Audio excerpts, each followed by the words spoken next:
شروع اللہ کے نام سے جو بڑا مہربان اور نہایت رحم کرنے والا ہے۔ السلام علیکم ورحمۃ اللہ وبرکاتہ۔ حضرت معاذ بن جبل رضی اللہ تعالیٰ عنہ سے روایت ہے، انہوں نے نبی صلی اللہ علیہ وآلہ وسلم سے ایمان کی بہترین خصلت کے بارے میں دریافت کیا۔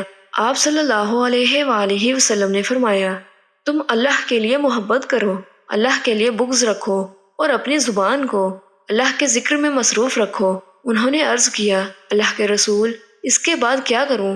آپ صلی اللہ علیہ وآلہ وسلم نے فرمایا، تم لوگوں کے لیے وہی کچھ پسند کرو جو اپنے لیے پسند کرتے ہو، اور ان کے لیے اس چیز کو ناپسند کرو جسے اپنے لیے ناپسند کرتے ہو۔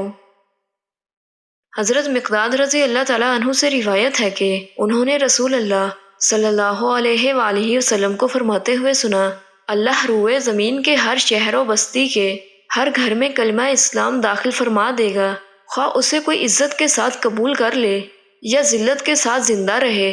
وہ لوگ جنہیں اللہ عزت عطا فرمائے گا تو وہ ان کو اس کا اہل یعنی محافظ بنا دے گا، یا ان کو ذلیل کر دے گا تو وہ اس کی اطاعت اختیار کر لیں گے۔ میں نے کہا، گویا دین پورے کا پورا اسی کا ہو جائے گا۔